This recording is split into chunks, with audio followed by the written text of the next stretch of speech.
হ্যাঁ, গল্প হয়েছে। ওইটা আসেন এদিকে। এই আপনারা দুজন। হ্যাঁ হ্যাঁ, আসেন আসেন।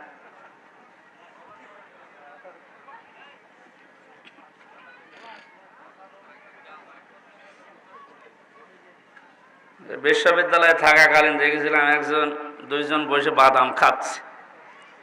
একজন আর একজনকে বাদাম দিচ্ছে আর বলছে, তোমার এই চোখের ভেতরে আমি দুনিয়ার সব দেখতে পাই।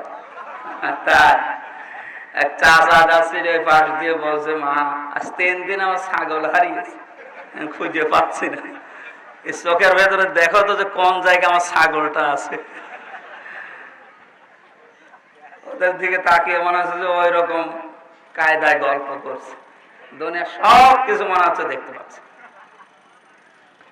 এইদিকে তাকিয়ে থাকেন, আমার চেহারা জেলখানায় যে খারাপ হয়ে গেছে, বলে অত খারাপ না। হ্যাঁ, অত খারাপ নাকি? না, দেখার মতো আছে। ভালো করে তাকিয়ে থাকেন। কোরআনে কারিমের আয়াত আমরা পড়েছি, এখানে তাফসীরুল কোরআন মাহফিল লেখা, হক আদায় করে বলার চেষ্টা করব ইনশাআল্লাহ।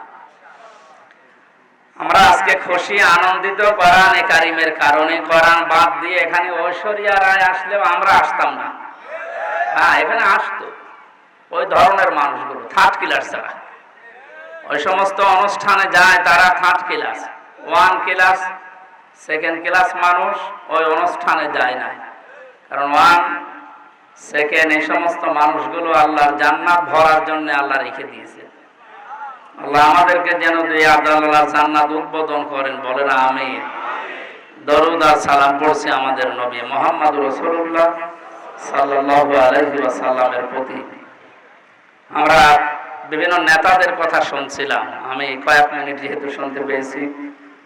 বিশ্বনবী মুহাম্মদ রাসূলুল্লাহকে বাদ দিয়ে অন্য কাউকে যদি আপনি আদর্শ মেনে দুনিয়ায় চলেন, মরণের পরে বিনা হিসাবে বিনা বিচারে আপনি জাহান্নামে যাবেন। কথাটা খুব ভালো কথা, অথচ এই কথার উপরও অনেকে আমল করছে। নবী মুহাম্মদ রাসূলুল্লাহকে বাদ দিয়ে আপনি কার আদর্শ মানেন, সেটা কি নবী মুহাম্মদ রাসূলুল্লাহ চাইতে উত্তম নাকি? নিজেই বলছেন অথবা নিজেই কথার উপরে থাকেন না। শুধু একটু বিড়ি দিলে আর চা দিলে আমরা পাল্টিয়ে যাই, সুতরাং এটা যেন আমরা না পাল্টাই।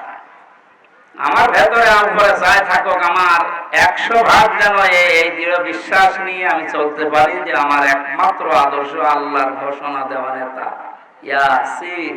ইয়াসিন মানে এই হুজুরও তো ইয়াসিন। এই ইয়াসিন, ইয়া মানে হে, সিন মানে সাজ্জেদ। আল্লাহ তাআলা জানিয়েছেন আমার ঘোষণা দেওয়া একটা নেতা আছে, তার নাম মুহাম্মদুর রাসূলুল্লাহ। আল্লাহ যাকে ঘোষণা দিলেন, আপনি যাকে মানেন, ওকে আল্লাহ ঘোষণা দিয়েছে? বলেন। এই পৃথিবীতে একজন মানুষ আছে যাকে চোখ কান বুঝে মেনে নেওয়া যায়, আপনার চিন্তা ভাবনা করা লাগবে না, এমনি আপনি মেনে নিতে পারেন। কেন? কারণ দুনিয়ায় এমন কোন মানুষ নেই যার জীবন আপনার কাছে পরিষ্কার। এদেশে আমরা যে দলেই আছি না কেন, যে রাজনৈতিক দলের আশ্রয় আছি বা দল করি, ওই দলে যারা দায়িত্বে আছে বা নেতৃত্বে আছে, এ লোকটা আমার কাছে 100% পরিষ্কার দিন রাতের মতো, এ কথা কেউ বলতে পারবে না। ছোটবেলায় কি করেছে আমি জানি না, এমনকি যুবক বয়সে ওর যৌবন বিক্রি হয়ে গেছে আমি তাও জানি না। কিন্তু একজনের ব্যাপারে আল্লাহ নিজে গ্যারান্টি দিয়েছেন, ইন্নাকা লাআলা খুলুকিন আযীম। হে নবী, আপনি মহান চরিত্রের উপরে প্রতিষ্ঠিত। আযীম শব্দ আল্লাহ নিজের নামটা দিয়েছেন মুহাম্মদ রাসূলুল্লাহর চরিত্র বোঝাতে গিয়ে। এমন চরিত্র দিয়েছি কিয়ামত পর্যন্ত মানুষ কোল কিনারা পাবে না, অনুসরণ করেই যাবে। যারা করেছে তারা সফল হয়েছে, আমরাও যেন সফল হতে পারি। আমি ছোট্ট ভাষায় এটা বললাম, এখন আপনার বিবেক কি বলে আপনি দেখেন। সূরা মুমিনুন, মুমিন নামে একটা সূরা কোরআনে আছে, মুমিনুন নামে একটা সূরা কোরআনে আছে। মুমিনদের জীবনে সফলতা কি করে আসবে আল্লাহ সেই কথাগুলো এই সূরার শুরুতে জানিয়েছেন। সফলতা 2 প্রকার। কয় প্রকার বলেন তো? একটা দুনিয়াতে, একটা আখিরাতে। পৃথিবীতে মানুষ যত সফল হোক, 100% সফল হওয়া কোনো মানুষের জন্য সম্ভব না। পৃথিবীতে মানুষ যত ব্যর্থ হোক, 100% ব্যর্থ হবে না। সফলতা বিফলতার 100% গ্যারান্টির জায়গা আখিরাত। কোন জায়গা? আল্লাহ রাব্বুল আলামিন সূরা মুমিনুন 118টা আয়াত দিয়ে নাযিল করলেন মক্কায়। 6টা রুকু আছে, আমরা প্রথম থেকে 5টা মাত্র আয়াত পড়েছি। এর আলোকে তাফসীর আকারে কথা বলার চেষ্টা চালাচ্ছি ইনশাআল্লাহ। মুমিনুন, সূরা মুমিনুন আল্লাহ রাব্বুল আলামিন নাযিল করেছেন মক্কার ওই কঠিন মুহূর্তে, যখন মুসলমানদের উপরে জুলুম নির্যাতনের স্টিম রোলার চলছিল। আজও তাম দুনিয়ার দিকে তাকান, ঠিক আমার মনে হচ্ছে 1500 বছর আগে মক্কার যে অবস্থা ছিল সূরা মুমিনুন নাযিল হওয়ার সময়, সেটা এখন তাম দুনিয়ায় দেখা দিয়েছে। কোন সুসংবাদ আমাদের নেই, তাম দুনিয়ায় এখন আমাদের জন্য দুঃসংবাদ। 13 লাখ পর্যন্ত মানুষ আমাদের দেশে এসে আশ্রয় অলরেডি নিয়ে ফেলেছে মায়ানমার থেকে। ঈদের দিন পর্যন্ত বাদ যাচ্ছে না, মানুষ হত্যা হতে আছে ফিলিস্তিনে। তাম দুনিয়ার দিকে তাকালে শুধু মায়ের খাওয়া ছাড়া আমাদের কোনো কিছু খাওয়ার আর বাকি নেই, সাদি মায়ের খায়। আল্লাহ ওই সময় নাযিল করেছিলেন সূরা মুমিনুন। এখন যদি কোরআন নাযিল হওয়ার সিস্টেম থাকতো, আমার মনে হয় বিশ্বের মুসলমানদের এই দৃশ্য দেখে আল্লাহ রাব্বুল আলামিন সূরা মুমিনুন আবার নাযিল করতেন। এখন দেখি আল্লাহ কি এই জানালেন ওই সময় মুসলমান যারা ছিল তাদেরকে। আল্লাহ পাক বলেন, কদ আফলাহাল মুমিনুন, অবশ্যই মুমিন যারা সফল হয়ে গেছে তারা। শব্দের দিকে একটু খেয়াল করে শুনেন, আপনার ভালো লাগবে। কারণ কোরআন শরীফে তো হামজার মুখের কথা নয়, কার কথা বলেন তো? আল্লাহর কথা যেভাবে শুনতে হয় ওইরকম মন নিয়ে অ্যাক্টিভ ভাবে শুনেন, অবশ্যই ভালো লাগবে। আল্লাহ পাক বলেন, কদ আফলাহাল মুমিনুন, মুমিন যারা সফল তারা। তারা মুমিন যারা সফল হয়ে গেছে, না হবে, হয়ে গেছে। অতীতের শব্দ দিয়েছেন আল্লাহ, মাঝি এটা পাস্ট দিয়েছেন। অথচ যে সময় এই আয়াতটা আল্লাহ আকাশ থেকে পাঠাচ্ছেন ওই সময় মুমিনেরা সফল না, চারিদিকে মার খাচ্ছে। হযরতে বেলালের মতো মানুষ, তার গলায় রশি দিয়ে টানা হচ্ছে। হযরতে খাব্বাবের পিঠে আগুনের ছাকা দেওয়া হচ্ছে ঈমান আনার কারণে। আমাদের দেশের অবস্থা যাই হোক, ঈমান এনেছি আমি মুসলমান এই কথা বললে মারছে, এমন পরিস্থিতি হয়েছে না। এরকম পরিস্থিতি 1500 বছর আগে ছিল যে ঈমান এনেছি এই কথা বললে মারতো, তারা অত্যাচার করত।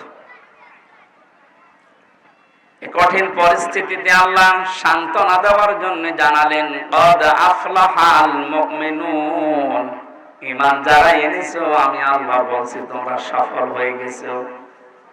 আমাদের দেশে সফলতা বিফলতার মানদণ্ড আমরা মনে করি বাড়ি হবে, গাড়ি হবে, ব্যবসা প্রতিষ্ঠান বড় বড় হবে, সাবেক আইজির মতো ধরা খাবে। এটার নাম সফলতা না। এদেশে অনেক মানুষ মনে করে যে আগে লোকটা গরিব ছিল, অনার্স মাস্টার শেষ করার পর বা এদিকে ডিগ্রি পাস করার পরে এমএ পাস করার পরে একটা চাকরি পেয়েছে, এমন চাকরি 2 লাখ টাকা একবারে বেতন পায়। আগে কুড়ে ঘর ছিল, এখন 2 তলা 3 তলা একটা বিল্ডিং বানিয়েছে। মানুষেরা বলতে আরম্ভ করেছে, না এতদিন পরে আল্লাহ ওর দিকে মুখ তুলে তাকিয়েছে, এতদিন আল্লাহ তাকাই। তার মানে এ কথা বলার অর্থ হচ্ছে যে ও এখন মোটামুটি সফল। মোটামুটি কি, এটার নাম কি সফলতা? টাকা পয়সার মালিক হওয়া, ক্ষমতায় বেশি দিন থাকা, প্রভাব প্রতিপত্তি বেশি হওয়া, এটা যদি সফলতা হইতো তাহলে হযরত ওমর বলেছিলেন, হে পৃথিবীর মানুষেরা, আমি সারা দুনিয়ার অর্ধেক জায়গার বাদশাহ। হযরত ওমর বলছি, দুনিয়াতে ক্ষমতা পেলেই যদি মানুষ সফল হয় তাহলে ফিরআউনের দিকে তাকাও, ওকে সফল না ব্যর্থ? ব্যর্থ হয়ে গেছে। আপনি আজ পর্যন্ত, আমি অন্তত জন্মের পর থেকে শুনিনি যে কেউ এ কথা বলে যে কুকুরটা আমি ফেরাউনের নামে রাখলাম। এ কথা কেউ বলে? অথচ লোকটা ক্ষমতায় ছিল 600 বছর। কত?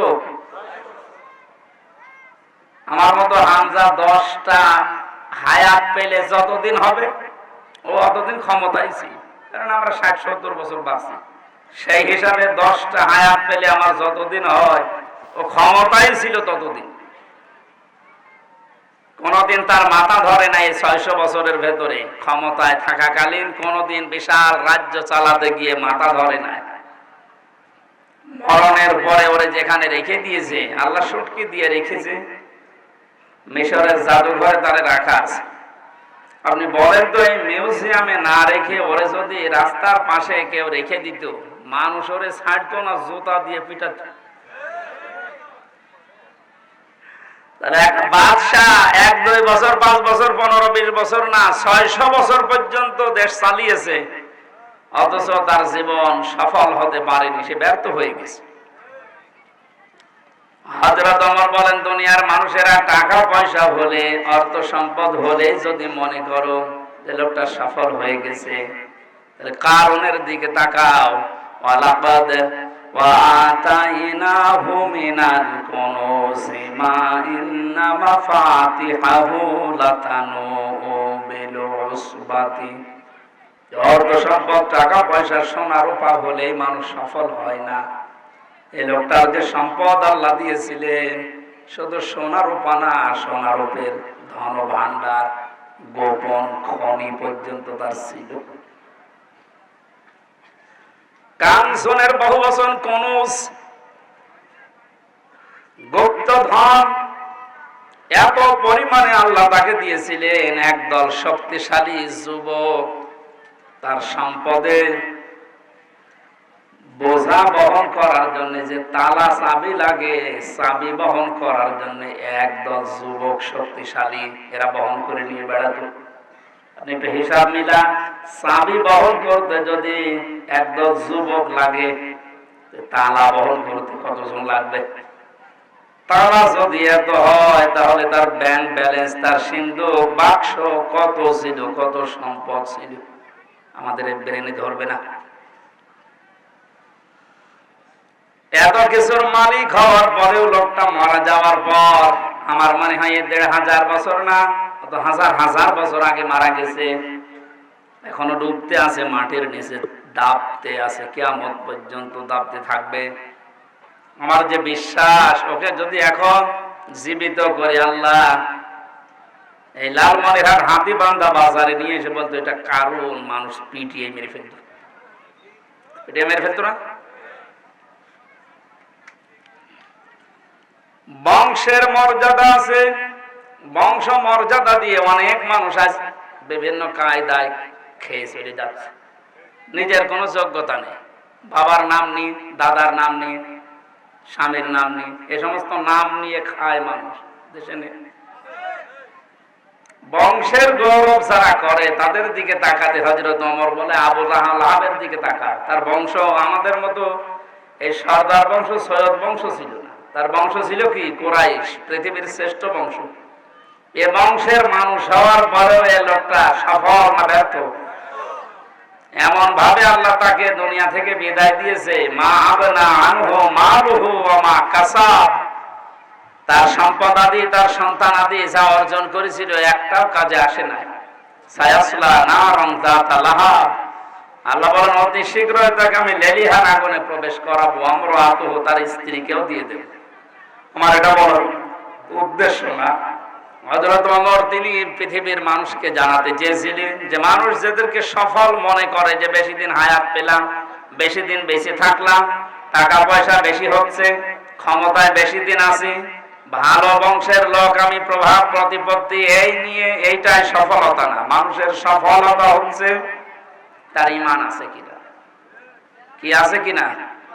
এই চর এলাকার মানুষেরা আমার মনে হয় যে দৃশ্য নিয়ে আমি দেখতে পাচ্ছি যেভাবে বসবাস করছে, আপনারা আর কিছু না থাক, যদি ঈমানটা থাকে, আপনি নিজে, আল্লাহ বলেন ওই লোকটা আমার বন্ধু। বুশকে, জো বাইডেনকে আল্লাহ বন্ধু, এ কথা কোরআনে কোনো জায়গায় নাই। তো এই গাইবান্ধা, লালমনিরহাট, কুড়িগ্রাম এই চর অঞ্চলের এই গরিব মানুষ যার ঈমান আছে আল্লাহ তাকে আল্লাহ নিজে বন্ধু বলে ডাক দিয়েছে। জোরে বলেন সুবহানাল্লাহ। আল্লাহু ওয়ালিয়্যুল্লাযীনা আমানু, আল্লাহ বলেন ঈমান যারা এনেছে আমি আল্লাহ নিজে তাদের বন্ধু হয়ে গেছি।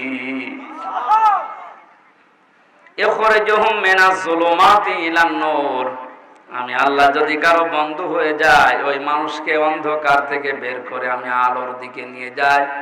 শিরিক বেদাত কুফরি এই সমস্ত গুনাহগারের রাস্তা থেকে বাদ দিয়ে কোরআনের রাস্তায় আলোর রাস্তায় আমি আল্লাহ তাকে নিয়ে ডেকে নিয়ে আসি, পথ দেখাই।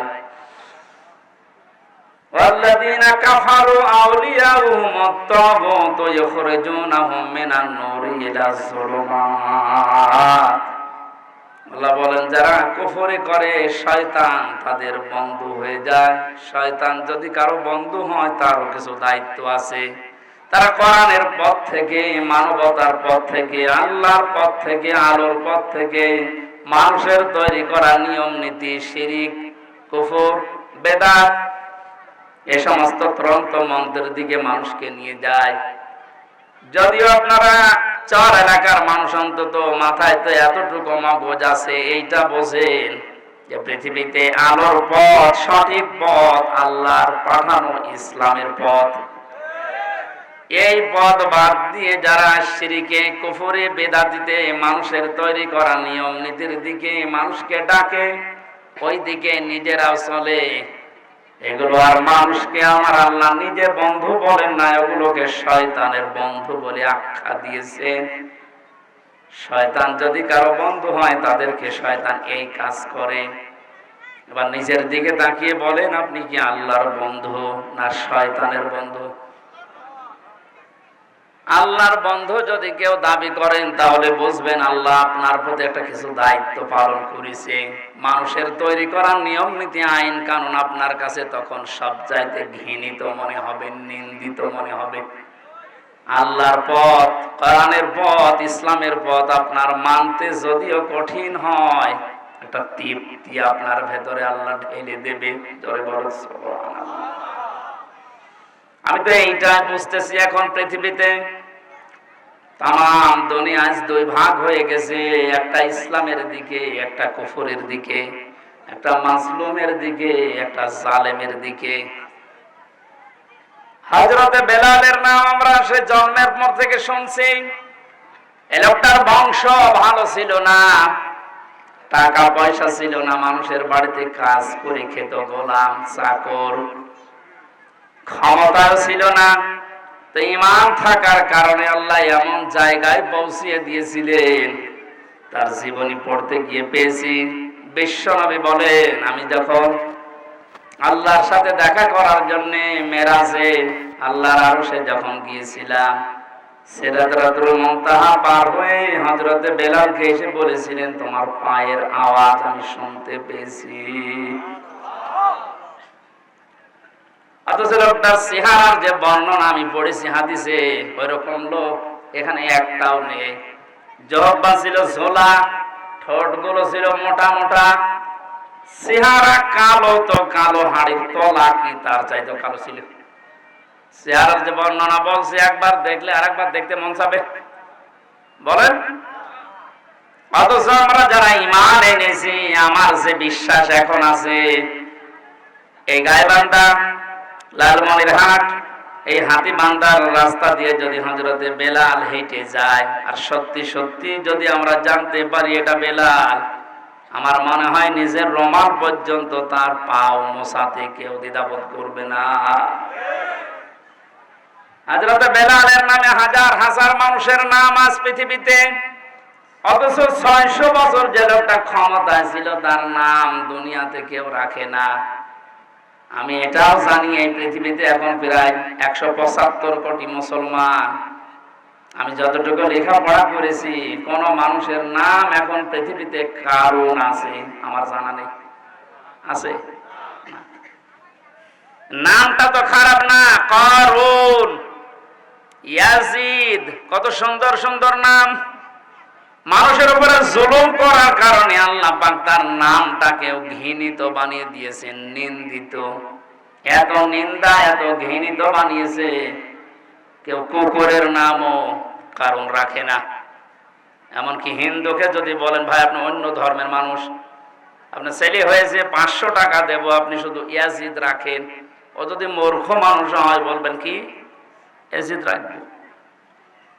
ইয়াজিদ এখন আর নাম নেই, এটা গালি হয়ে গেছে। আপনি শুধু হাঁ করে শুনে যাচ্ছেন, কিছু বোঝেন এখান থেকে।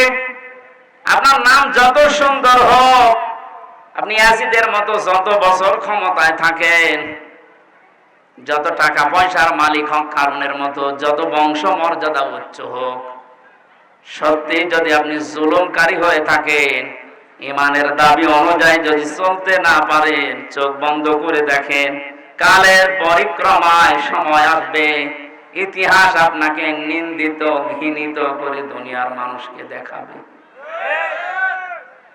এটা তো আমি বানালাম নাকি? আবু লাহাব, এর নাম ছিল আব্দুল উজ্জা, এত সুন্দর ছিল দেখতে, আগুন লাগিয়ে দিলে উপরে দেখবেন একটা শলাকা মতো ওঠে, সাপের জহব্বা মতো, ওইটা ওই যে শলাকা উঠে যায় সাপের জহব্বা মতো, ওইটার আরবি নাম লাহাব। এত সুন্দর চেহারা ছিল, আগুনের মতো ফর্সা ছিল, অথচ এই সুন্দর নামটা আজ দুনিয়ায় গালি হয়ে গেছে। নাম শুনলেই মানুষ ঘৃণা করে। কথা বলছে না কেন? এরা তাফসীর মাহফিল আপনি 1 বছর পর পর এখানে 12তম চলছে। আজকে যদি আপনি কিছু নিয়ে না গিয়ে শুধু আসলেন আর লোকজন দেখে আপনি চলে গেলেন না, আপনার দ্বারা আপনার পরিবারে, আপনার সমাজে, আপনার রাষ্ট্রে, আপনার আন্ডারে যারা আছে তাদের উপরে যেন জুলুম না হয়, কারো অধিকার যেন আপনার দ্বারা নষ্ট না হয়। হয়তো এখন পৃথিবীতে কেউ মুখ খুলছে না, কেউ ভয়ে, কেউ চাপে, তো সময় আসবে ইতিহাস ঘটনা ঘটার আগে ইতিহাস লেখে না ঘটনা ঘটার পরে? বলেন না কেন? যে ঘটনা আজ আমরা পৃথিবীতে ঘটাচ্ছি, হয়তো ইতিহাস এখন কেউ অনেকে লিখছে না, লেখা হবে একদিন। ইতিহাস যখন লেখা হবে ওই সময় আপনাকে কিন্তু ইয়াজিদের মতো, কারুনের মতো, ফেরাউনের মতো, আবু লাহাবের মতো বানিয়ে ফেলবে। কথা বলেন না কেন? আপনার নাম যতই সুন্দর হোক, আপনার নামও কেউ রাখবে না, এমনকি কুকুরও আপনার নামে কেউ রাখবে না।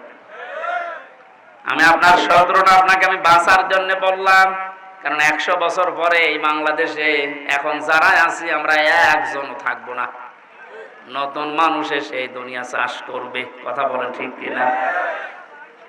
পৃথিবীর জমিনটা ধোঁকা ধোঁকা দিয়ে আমাদেরকে চোখের উপরে পর্দা দিয়ে রেখেছে। আমার ওস্তাদ বিশ্ববিদ্যালয়ে একটা কাহিনী শোনাতেন মাঝে মাঝে, ছেলে মেয়েদেরকে বলতেন দেখো দুনিয়াটা কেমন, আল্লাহ মাতাউল গুরুর দিয়েছেন, এই পৃথিবীর জমিনটা একটা ধোঁকা। ও হামজা, তুমি যদি এখন মারা যাও, 200 বছর পরে যদি এই কুষ্টিয়াতে থানাপাড়ায় আমার যে বাড়িটা, এখানে এসে যদি বলো যে এই বাড়ি আমার, 200 বছর আগে এই বাড়ির জমি আমি ক্রয় করে এখানে বানিয়েছিলাম, এটা আমার ছেলের, আমার ছেলের, আমার ছেলের, এই নামগুলো আমি 200 বছরের 3-4 পুরুষের নাম বললাম যে এদেরকে আমি রেখে গেছি, এ বাড়ি আমার। আমার মনে হয় এখন 200 বছর পরে যে মানুষগুলো বসবাস করবে, ওই মানুষগুলো যদি আমাকে দেখে, বাড়িতে জায়গা দেওয়া দূরের কথা, গেটে আরো 2-3টা তালা মারবে। কথা বলেন না কেন? অথচ এগুলো করেছিলাম আমি নিজে।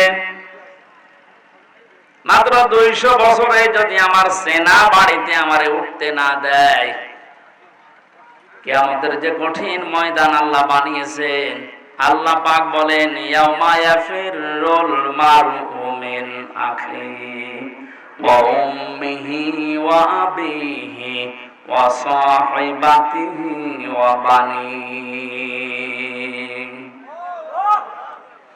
কিয়ামতের একটা ময়দান এত কঠিন তৈরি হবে, আল্লাহ বলেন মানুষ পালিয়ে যাবে তার আপনজন থেকে। প্রথমে তার ভাই থেকে পালাবে, তার স্ত্রী থেকে, তার মা থেকে, বাবা থেকে, বন্ধু বান্ধব থেকে, সুতরাং আমরা যেন ওই বিপদের সম্মুখীন না হই, আগে থেকে সতর্ক করার জন্য আজকের এই অনুষ্ঠান। ঈমান যাদের আছে, কোনো হতাশা নেই, কোনো চিন্তা নেই। ওই ধনী মানুষ মারা গেলেও সেই কবরে দেবে, হামসা মারা গেলেও ওই কবরেই দেবে। কথা বলেন ঠিক কিনা? আমার আসল বিষয় হচ্ছে আমার ঈমান আছে কিনা। ওয়ালা তাহিনু ওয়ালা তাহজানু ওয়া আনতুমুল আ'লাউনা ইন কুনতুম মুমিনিন। কোনো ভয় নেই, কোনো চিন্তা নেই। বিপদ আসবে, আসতেছে, এসেছিল। এই কঠিন পরিস্থিতির জন্য কোনো চিন্তা, কোনো হতাশা করবা না। বিজয় তোমাদেরই হবে যদি মুমিন হতে পারো। সুতরাং বাংলাদেশের সহ বিশ্বের দিকে তাকিয়ে যে কঠিন পরিস্থিতি এখন চলছে, এটার জন্য আমার এক সেকেন্ডের জন্য কোনো হতাশা নেই, কোনো চিন্তা, কোনো ভয়ও নেই। ভয় যা ছিল আরো দূর হয়ে গেছে। কারণ আমি জানি যে এই পৃথিবীতে আসল সফলতা ঈমানের কারণে, ঈমানদারের জন্য। ওই বুশের দাম, ব্যবহারের দাম আল্লাহর কাছে কানা কড়ি পরিমাণেও নেই। যে মানুষটা রিকশা চালিয়ে খায় অথচ ঈমান আছে, এর মর্যাদা বাইডেনের চাইতে আল্লাহর কাছে কোটি গুণে বেশি। একটু এই ১৫০০ বছর আগে কোরআনে কারীম প্রচার করতে গেলে বাধা দিত কাফেরেরা। দুঃখজনক হলো সত্য, বাংলাদেশে কোরআন প্রচার করতে আজ বাধা কাফেররা দেয় না, দেয় মুসলমানেরা। এই অনুষ্ঠানটা করার জন্য 15 দিন ডিসি অফিসে, এসপি অফিসে, থানায়, টিওলার কাছে 15 দিন 20 দিন যাওয়া লাগবে। কি আমরা এখানে কি মানুষ খুন করব? বলেন। শিশু মেলার নামে যে মেলাগুলো বাংলাদেশে অধিকাংশ জায়গায় দেখা যায়, শিশু নেই, খালি শিশুর খালারা আর মারা। তো ওই সমস্ত অনুষ্ঠানে তো অ্যাক্সিডেন্ট হয়, মানুষের চরিত্র নষ্ট হয়। এখানে এসে কিছু না হোক, অন্তত একটা মানুষের বিবেকে ধাক্কা লাগে, আমার দ্বারা আপনার কারো উপরে জুলুম হয়ে যাচ্ছে না তো। কারণ জুলুম যদি কারো দ্বারা কারো উপরে হয়, এই জালেম দুনিয়ার কোন মানুষের টার্গেট হয় না, ও সরাসরি আল্লাহর মামলার আসামি হয়ে যায়। কোরআনে কারীমের সূরা শুরা 42 নম্বর আয়াতের প্রথম অংশে আছে, ইন্নামাস সাবিলু আলাল্লাযীনা ইয়াজলিমুনান নাস। আল্লাহ পাক বলেন, অবশ্যই আমি আল্লাহ মামলা দেব, কেস করব, অভিযোগ দেব কিয়ামতের ময়দানে তাদের বিরুদ্ধে, দুনিয়ায় যারা মানুষ হয়ে মানুষের উপরে জুলুম করেছিল। মনের হার মাসি বিবেক যদি একটু থাকে, একটু কাজে লাগান, এটা রেকর্ড হয়ে কালকেই সারা বাংলাদেশে ছড়াবে। আমার সামনে এখন মাত্র 1000 মানুষ না, আমার সামনে এখন 18 কোটি মানুষ। সবাইকে উদ্দেশ্য করে বলছি, এই দেশে আমার যতটুকু কোরআন হাদিস পড়ার পরে বাস্তবতা দেখতে পাচ্ছি, এদেশের 100 জনের 98 জন আল্লাহর মামলার আসামি। ঠিক যারা বলছেন আমরা কি, আমার দ্বারা হয়তো আমার স্ত্রীর উপরে, আমার সন্তানের উপরে, আমার মা বাবার উপরে জুলুম হয়ে যাচ্ছে, এমনকি আমার ভাইয়ের উপরে, আমার বোনের উপরেও জুলুম হয়। গত কয়েকদিন আগে একজন প্রশ্ন দিয়েছে, হুজুর বোনের জমক দেয়া লাগবে। দেয়া লাগবে মানে কেউ যদি রাস্তায় ডাকাতি করে তার যে গুনাহ হয় তার চাইতে ডবল গুনাহ হবে কেউ যদি বোনের জমি ভাইয়ের জমি মেরে দেয়। অত সেরকম বহু মানুষ পাওয়া যায়, 5 ওয়াক্ত নামাজ তাহাজ্জুদ মিলে পড়ে, হজও করে এসেছে, বোনের জমি না দিয়ে ফাঁকি দিয়ে খেয়ে ফেলছে। ও কিয়ামত পর্যন্ত হজ করলে ওর হজ কবুল হবে না। যারা মানুষকে শরীক ফাঁকি দিয়েছে তাদের 2টা অপরাধ হয়, 2টা গুনার কারণে তাদেরকে আল্লাহ 2টা শাস্তি দেবে। 1 নম্বরে ওই মানুষ যেই দিন শরীক ফাঁকি দিয়েছে ওই দিন থেকে যতদিন ইবাদত করবে মরণ পর্যন্ত কোনো ইবাদত মাথার উপরে উঠবে না। 2 নম্বরে মানুষ যখন মারা যাবে তখন ঈমান পাবে না, বেঈমান হয়ে মরবে। বাংলাদেশে শরীক ফাঁকি দেওয়া মানুষ আছে না? কিছু মানুষ জমিন চাষ করে, এলাকায় জমিনের দাম মনে হয় এরকম না। জমিন চাষ করতে করতে পুরা জমিন ঠিক আছে, আইলের কাছে গেলে নাঙ্গলের মাথা বাঁকা হয়ে যায়। যত বরকত আল্লাহ আইলের কাছে দিয়েছে। আর আইল কাটতে কাটতে এমন আইল বানিয়েছে, ও আইল না পৌঁছিরা। আইলের কাছে গেলে আর সাবধান হওয়া দরকার, কারণ এক বিঘত জমি যদি অন্যের ভেতরে চলে যায় আপনার, আইল কেটে হোক আর যে কোনো কায়দায়, কিয়ামতে এই তামাম দুনিয়ার মতো 7টা জমিন মাথার উপরে চাপিয়ে দেবে। এটা কি হাস্যকর কথা? বলেন। যারা এরকম লাইনে আছে, আল্লাহ তাদেরকে, যে ভূমিদস্যু যারা মানুষের জমিন ফাঁকি দিয়ে খায়, জোর করে, অন্যায় করে, অবৈধভাবে দখল করে খাচ্ছে, আপনি থামেন। আপনার এই সমস্ত অবৈধ সম্পদের মালিক হওয়ার জন্য আপনার ছেলে, আপনার মেয়ে, আপনার বউ প্রস্তুত হয়ে আছে, কিন্তু এইটার কারণে যে গোনা হয়েছে, এই গোনা নেওয়ার জন্য কেউ প্রস্তুত না। বলে বাংলাদেশের এক এমপি কয়েকদিন আগে মারা গেছে, টুকরা টুকরা হয়ে। কত কোটি টাকার মামলা নিয়ে তাকে টুকরা টুকরা করেছে, কত কোটি টাকা বানিয়েছিল। এই টাকাগুলো এখন তার মেয়ে, তার বউ, তার ছেলে এরা ভোগ করছে। কিন্তু তার পাপের কারণে, তার এই অবৈধ ইনকামের কারণে যে পাপ হয়েছিল, এই পাপের ভাগ কেউ নিচ্ছে? বলেন। অনেকে মনে করে যে ওরে যত টুকরা করেছে ফেরেশতারা ওরে খুঁজে পাবে কি করি, ওর টুকরা লাগবে না। শাস্তি তো হয় মানুষের রুহের উপরে। কিসের উপরে? টুকরা 1000 হোক, কিন্তু রুহটা কোথায় আছে? সিজ্জিনে। কোথায় আছে বলেন তো? ওখানে আল্লাহ শাস্তি লাগাবে। এই জন্য অন্যের জন্য এই বিপদ নিজে আমি দেখে যেন না নিয়ে আসি, সেই বোঝ আল্লাহ আমাকে যেন সবাইকে দান করেন। বলেন আমিন। হযরতে বেলালের কথা বলছিলাম, তার নামটা আল্লাহ এমন উচ্চে তুলে দিয়েছেন। হযরত ওমর খলিফাতুল মুসলিমিন, তিনি যখন মাঝে মাঝে হযরতে বেলালকে দেখতেন যে দরবারে আসতেছে, তো চেয়ার থেকে উঠে দাঁড়িয়ে বলতেন, আমার নেতা হযরত বেলাল আসতেছে। জোরে বলেন সুবহানাল্লাহ। হযরত ওমর ছিলেন তামাম পৃথিবীর মুসলমানের নেতা, আর তিনি হযরতে বেলালকে দেখলেন, বলতেন আমাদেরও নেতা। অথচ লোকটা কি ক্ষমতায় ছিল? টাকা পয়সার মালিক ছিল? বংশের গৌরব ছিল? কি করেছিলেন ইমান দিয়ে? কোথায় পৌঁছিয়েছেন ইমানের কারণে? সাহাবীরা ডাক দিয়ে বলে, ইয়া রাসূলুল্লাহ, আপনি মসজিদে নববীর ইমাম, এখানে ওই রকম মানের একজন মুয়াজ্জিন নেওয়া লাগবে। হযরত বেলাল, ওনার সাহাবা ছোট ছিল, এজন্য আশহাদু না বলে আসহাদু বলে ফেলতো, শুদ্ধ ভাবে উচ্চারণ হয় না। আপনি এর পাল্টিয়ে ফেলেন, নতুন মুয়াজ্জিন নিয়োগ দেন।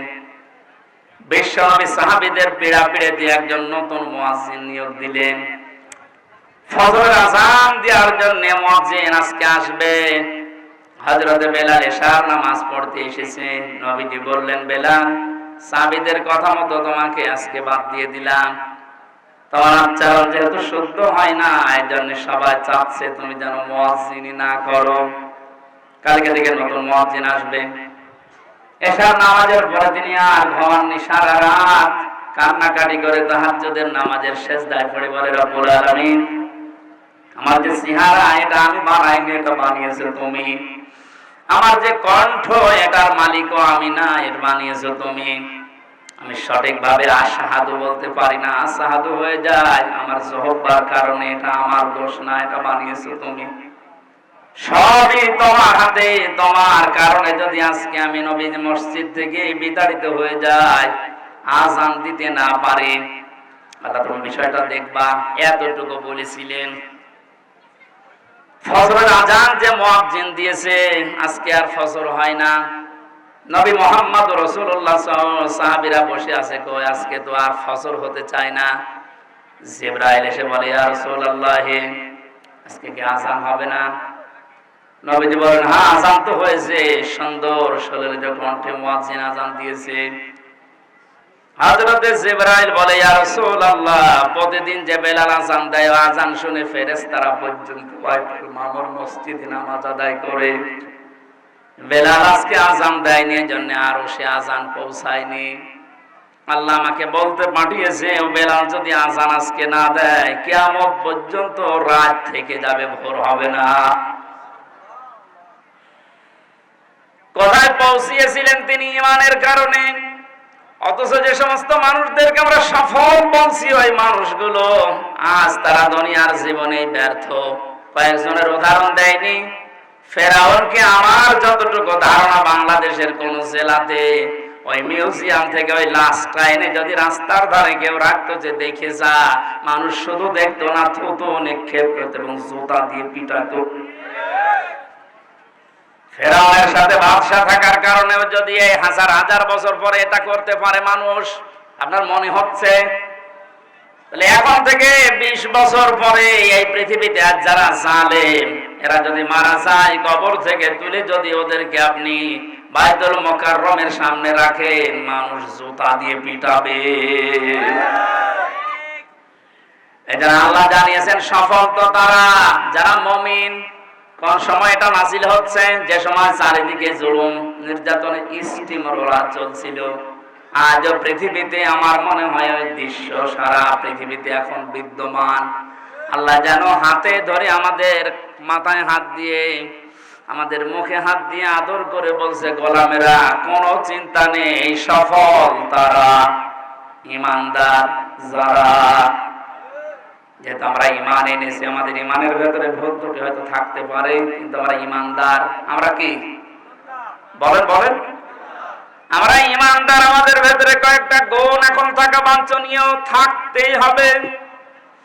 আল্লাহ পাক বলেন সফল ঈমানদার কারা জানো?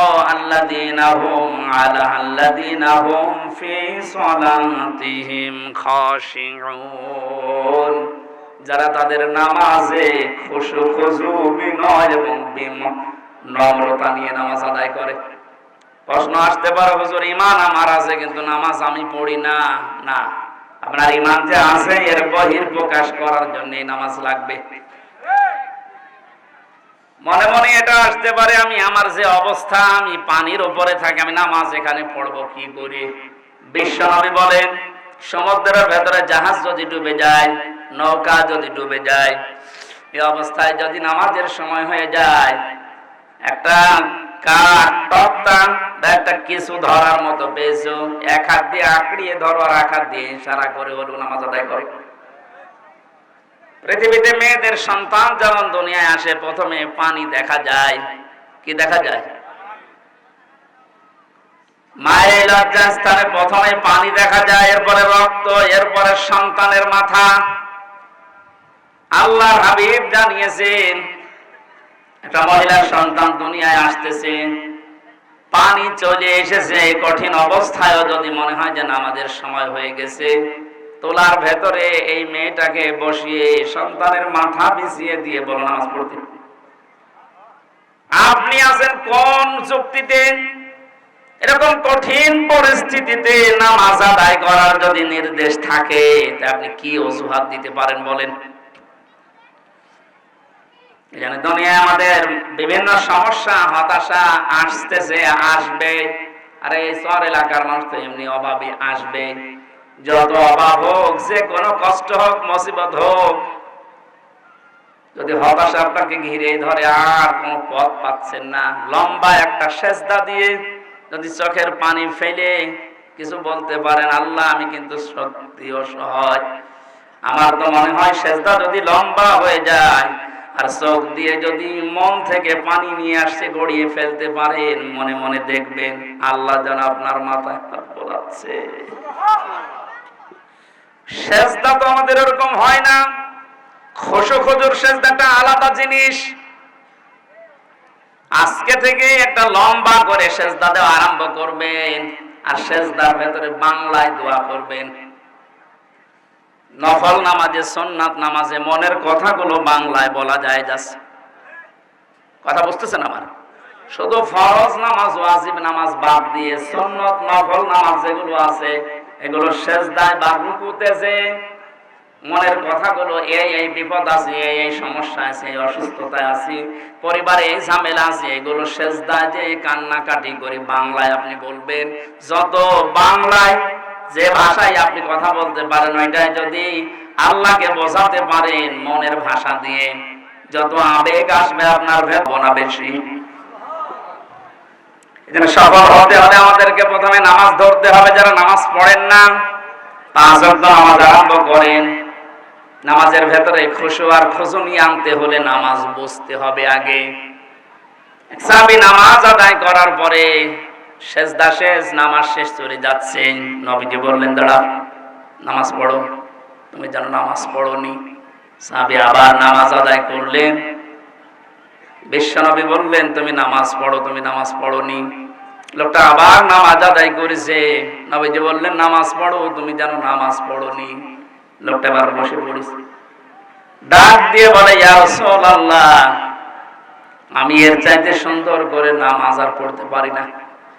আল্লাহর নবী বললেন এতক্ষণ পর্যন্ত যে নামাজ আদায় করেছো, এই নামাজ আমি শেখাইনি।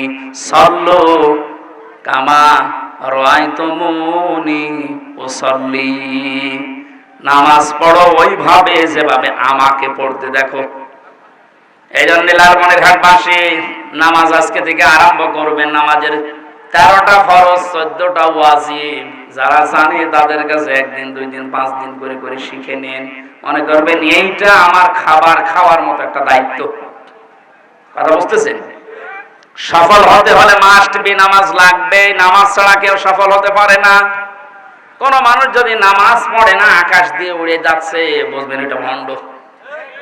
কথা বলছেন? হয়তো জিনকে বশ করার মাধ্যমে অথবা কুফরি কালামের মাধ্যমে এই কাজ করছে। নামাজ আদায় না করে কেউ যদি আকাশ দিয়ে উড়ে যায়, ওটা যদি ভণ্ড হয়। যে দরবারে গেলে নামাজ নেই, নামাজের শিক্ষা নেই, ওটা ভণ্ডের দরবার না। এজন্য আশা করছি আপনি নামাজ আদায় করা শুরু করবেন। আমি খুব সংক্ষেপ করছি তাড়াতাড়ি, কারণ আসরের নামাজ সমাগত। ওয়াল্লাযীনা হুম আনিল লাগবি মুরিদুন, আল্লাহ পাক বলেন যে মানুষগুলো অনর্থক কথাবার্তা আর অনর্থক কাজ কারবার থেকে নিজেকে বাঁচিয়ে রাখে। আজ একটা মোবাইলের মাধ্যমে হাজারো মানুষ অনর্থক বিষয়ে ডুবে থাকে সারাদিন সারা রাত। যারা সফল হতে চায় তারা অনর্থক কোনো বিষয় নিয়ে আমরা ডুবে থাকবো না। যে কাজের কোনো অর্থ নেই, যে কাজের কোনো সময় দিলে কোনো অর্থ পাওয়া যায় না, দুনিয়া আখিরাতের কোনো লাভ হয় না, ওইরকম কোনো কাজে মুমিন যেতে পারে না। ওয়াল্লাযীনা হুম লিয-যাকাতি ফাইলুন, মুমিন যারা তারা যাকাত আদায়ে তৎপর হবে। প্রশ্ন আসতে পারে আয়াতগুলো তো নাজিল হয়েছে মক্কায়, আর যাকাতের বিধান নাজিল হয়েছে মদিনায়, তাও হিজরত করার 2 বছর পর। তাহলে এই আয়াতগুলো কি মিথ্যা? আল্লাহ রাব্বুল আলামিন এখানে যাকাত দ্বারা শুধুমাত্র সম্পদের যাকাত না, নিজের শরীরকে, নিজের মনকে পরিচ্ছন্ন করা, পবিত্র করার দিকেও ইঙ্গিত দিয়েছেন। সুতরাং আজ আমাদের শরীর 3.5 হাত বডি পবিত্র করা লাগবে। কোন হারাম জিনিস যেন আমার ভেতরে প্রবেশ না করে। আজ হাজারো পুরুষ মানুষ হালাল ভাবে বেঁচে থাকার জন্য যদি চেষ্টা চালায়, পরিবারস্থ লোকদের কারণে আজ অনেকেই পারে না। হারাম জিনিস দিয়ে নিজের শরীরকে, পরিবারকে লালন পালন করতে শেষে অবৈধ পথ বেছে নেয়। এজন্য আমরা যদি সফল হতে চাই, অবশ্যই আমাদেরকে পবিত্র শরীর, মন, আত্মা, قد أفلح من تزكى, আল্লাহ পাক বলেন সফল হয়েছে তারা যারা নিজেদেরকে পরিচ্ছন্ন, পবিত্র, শুদ্ধ করতে পেরেছে। আল্লাহ আমাকে সহ প্রত্যেককে এরকম মন দান করেন, বলেন আমিন। একটু আগে বললাম না, যাদের কারণে আপনি অবৈধভাবে টাকা ইনকাম করে রেখে যাচ্ছেন, তারা এই ইনকামের ভাগ নিতে রাজি আছে, কিন্তু আপনার পাপের ভাগ নিতে কেউ রাজি না। পরেরটাই আছে ওয়াল্লাযীনা হুম লিফুরুজিহিম হাফিজুন, এই মানুষগুলো যদি সফল হতে চায় তারা নিজেদের লজ্জা স্থানের হেফাজত করে। হাজারো মেয়ে লোক পেছনে বসে আছে, এটা শুধু এদের জন্য না, রেকর্ড হচ্ছে এই কারণে বলছি। আজ হাজার হাজার ইমানদার দেশ বিদেশে নিজের লজ্জা স্থান অন্য জায়গায় ব্যবহার করছে নিজের স্ত্রীর উদাসীনতার কারণে। যে পরকীয়া প্রেম করে মানুষ, সব করে মনে করছেন? সব করে যদি করে, আমার মনে হয় 100 জনের 70 জন, বাকি 30 জন বাধ্য হয় উল্টাপাল্টা কাজ করতে। যেন মা বোন যারা এসেছেন, আপনার জান্নাতে যাওয়ার জন্য যে শর্তগুলো আছে তার অন্যতম একটা জায়গা হচ্ছে আপনার স্বামী। ও যদি জায়েজ কোন হুকুম করে, জীবন থাকলে আপনাকে মানা লাগবে। আজ পারিবারিক জীবনে দাম্পত্য কলহ এমন জায়গায় পৌঁছিয়েছে, 3টা বছর আমি জেলের ভেতরে থাকাকালীন এটা দেখেছিলাম। ওখানে 100 জনের আসামির ভেতরে আমার মনে হয় 60 জন আসামি শুধু এই বউ মারার আসামি।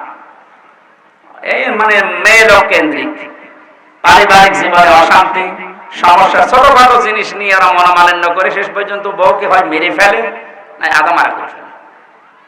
এখন কাশিমপুর গাজীপুর কারাগারে যে লোকটা ফাঁসি দেয় জল্লাদ, এই লোকটার মামলা খুব বড় মামলা না, এই বউ মারা মামলা।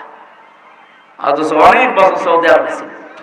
ওখান থেকে এসে বিয়ে করার পরে মা আর বউর মিল নেই, ছোটখাটো জিনিস নিয়ে খালি গন্ডগোল করে।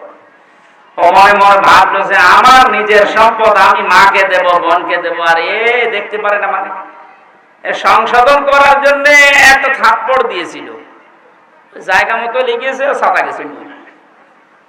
এখন এই যে জেল খাটতেছে, ও যাবজ্জীবন, ফাঁসির আসামি ছিল, এখন যাবজ্জীবন, 30 বছর জেল খাটা লাগবে। এরপর 17 বছর ছিলাম, শুনলাম যে বিদেশ ছিল সৌদি আরবে, 30 বছর জেল খাটা লাগে।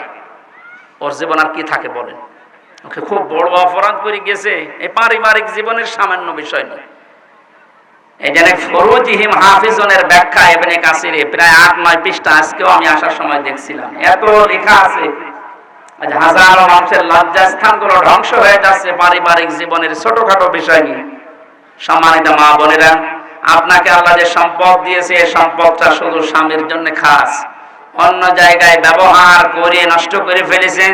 আপনার যৌবন জীবনকে বিক্রি করে দিয়েছেন, এ কারণে আজ পারিবারিক জীবনে শান্তি নেই। এই জন্য বের হওয়ার পরে আমি বইগুলো লিখেছিলাম পুরুষদের জন্য, আর মেয়েদের জন্য একটা আছে পারিবারিক জীবনে অশান্তি এবং তার সমাধানের কারণটা কি। যতগুলো ইন্টারভিউ নিয়েছিলাম ভেতরে থাকতে, ওদের কাছ থেকে যেগুলো পেয়েছি কোরআনের সাথে হাদিসের সাথে মিলিয়ে পয়েন্ট আকারে করেছি। মেয়েদেরকে পড়তে দেবেন, নিজের বউকে, মেয়েকে, বেটার বউকে, ফুফুকে, খালাকে, মাকে, এগুলো পড়া। 120 পৃষ্ঠা পর্যন্ত লিখেছিলাম। এটা পুরাটা শেষ করতে পারলে আমার মনে হয় পরিবারে শান্তি আসবে ইনশাআল্লাহ। পরকীয়া প্রেম যেটা, এটা বন্ধ হবে আমার যতটুকু বিশ্বাস। আমি যাদেরকে দিয়েছি এটা, বাংলাদেশের বিভিন্ন জেলাতে যারা পেয়েছে, পড়েছে, পরবর্তীতে জানিয়েছে, হ্যাঁ আমার বউ এখন অনেক ফিরে এসেছে, আমার মেয়ে এখন অনেক গোছালো জীবন যাপন করে। আশা করছি আমাদের এই লজ্জাস্থানকে পবিত্র করার জন্য বইটা কাজে লাগবে। আর আজকে তো আসরের নামাজ মনে হয় এখন আজান হচ্ছে, নামাজ একটু পরে আরম্ভ হবে। আপনারা এটা নিয়ে আজকের মতো, দিনের বেলায় মাহফিল আসলে হয় না, মাহফিল গুলো রাতের বেলা হয়। আপনারা ডেট মাননি শীতের সময়, আর 3টা বছর তো ছিলাম জেলখানায়, এটা পাবেন কি করে? বের হয়েছিলাম ডিসেম্বরের শেষের দিকে, জানুয়ারির 15, 11, 12 তারিখ থেকে এই অনুষ্ঠানগুলো সারা বাংলাদেশের সব জায়গায় যাওয়া লাগে, তো এই কারণে ডেট দেওয়া যায় না। 560টার উপরে থানা, এক এক থানায় একবার করে গেলেও প্রায় 2-3 বছর পরে এক জায়গায় আসা যায়। আর তো 3 বছর ছিলাম ভেতরে, এই জন্য অনেকদিন পরে এসেছি। যে হাতীবান্ধা শহরে একবার এসেছিলাম জেল থেকে বের হওয়ার পরে, আর আজকে আপনাদের এখানে আসলাম। আবার শীতের সময় রাতের বেলা আসবো ইনশাল্লাহ। বইটা যাওয়ার আগে যেহেতু অনেক কষ্ট করে নিয়ে এসেছে ছেলেরা, যাওয়ার আগে মোনাজাতের পরে এটা নিয়ে বাড়িতে নিজের বউকে, মেয়েকে পড়াবে। আশা করছি কাজে লাগবে। আমিন। আল্লাহ এই কথাগুলো মেনে সফল ইমানদার হওয়ার তৌফিক দিন। আল্লাহুম্মা আমিন। লা ইলাহা ইল্লা আনতা সুবহানাকা ইন্নী কুনতু